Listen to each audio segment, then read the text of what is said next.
શોખ છે મારો એક મેણાના હિસાબે કોઈ મેણો વાગી ગયો જીવનમાં એમ હું ઘંટી ચલાવતો ભાઈ એટલે મારી સગાઈ થયેલી એટલે મેં તું વીંટી આપવું મારે જવું છે મારી સાસરીમાં તો એને એમ કીધું કે આની માટે ભાગી જોઈએ વીંટી ભરવા માટે નસીબ વિના તમે વીંટી ના ભરી શકો.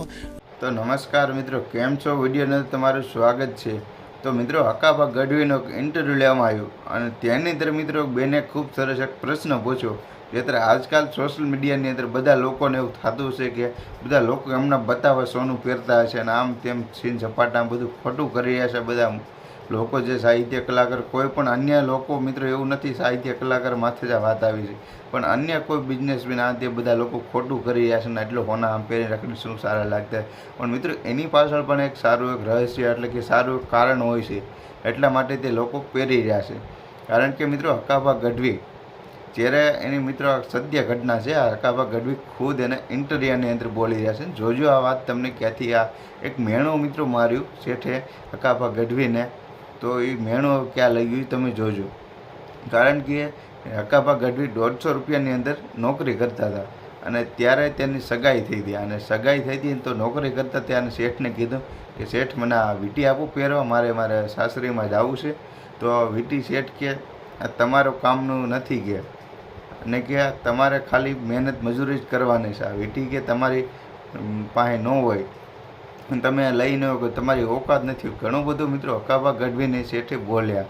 તો એ શેઠ કે હવે તમે કાંઈ ન કરી શકો કે તમે ભણેલ ગણેલ નથી, તમે શું કરી શકશો કે. ત્યારે હકાભા ગઢવી કે વીંટી મને જોવા આપો કે કદાચ એ વીંટી સોનાની પણ થઈ જાય. તો શેઠ કે ન હોય કે એવું તો ખરેખર ન જ થાય. તો હકાભા ગઢવીને મિત્રો મેણું લાગી ગયું અને મેણું મિત્રો એવું લાગ્યું ને કે તેની આખી જિંદગીની જેની રમત હોય એટલે કે આખી જિંદગી મિત્રો પલટી નાખી એક મેણાને લીધે. કારણ કે એક મેણું શેઠે માર્યું, પણ મેણું મિત્રો એ મરદ માણાને મેણું હોય ને એને ખબર પડે કે આ કેવી રીતનું બધું સહન થાય કે આ. બાકી બીજાને તો સાંજ પડે 100 જણા મારીને માથા મેણા વે જતો અને મનમાં ન હોય, એટલે પણ હાથીની મસ્તી માર્યો એ મારેલું બધાને હોય. પણ હકાભા ગઢવી મિત્રો એક મેણાને લીધે મિત્રો આ જે અત્યારે આગળ આવ્યા છે ને એક મેણાને લીધે જ આપણે માનવી. કારણ કે હકાભા ગઢવીને મેણું માર્યું તો તેને મનની અંદર એવું વિચારી લીધું કે નહીં મારે કરવું જ છે, આમને મારી જિંદગી સાવ નહીં જાય. શેઠે તેમ કહ્યું તમે 150 રૂપિયામાં નોકરી કરો, તમે વધી 5000 નોકરી કરો, 10,000 કરો, તમે બીજું શું કરો? નથી ભણેલા, નથી એજ્યુકેટેડ, કાંઈ વસ્તુ નથી, તમે બીજું શું કરવાના? તો અત્યારે ટેલેન્ટ મિત્રો જુઓ, એવું નથી ભણેલ ગણેલો એ લોકો જ આગળ આવી શકે છો. કારણ કે હકાભા ગઢવીનો પણ દાખલો તમે લઈ ગયો, તે પણ ભણેલ નથી. તો હકાભા ગઢવી જે વિડીયો પહેરીને જાય છે એને મનની અંદર પછી એવું થઈ ગયું કે હું હવે સાંધેની વીંટી શેઠે ન આપીને તો હોનાની વીંટી પહેરીને શેઠ પાસે જાય છે. તો 10 આંગળીઓ છે, જો અંગૂઠાથી આ બધી આંગળીઓની વીંટી બધામાં પહેરી છે. અને શેઠ પાસે જઈને કીધું આમ હાથ જોડીને શેઠ નમસ્તે, એટલે શેઠ જોઈ બધી 5 એટલે 10 આંગળીઓની વિડીયો. શેઠ પણ ચમકી ગયા કે અરે આ શું થયું.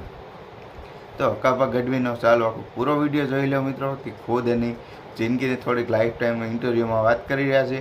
તો વિડીયો સારો લાગે તો લાઇક કરજો મિત્રો. આવા નવા ઘણા બધા વિડીયો લઈને તમારી સાથે આવીશ. તો ચેનલ પર ન હોય તો મિત્રો સબસ્ક્રાઈબ કરો, અને પેજ પર હોય તમે તો મિત્રો ફોલો કરવાનું પણ ભૂલતા નહીં.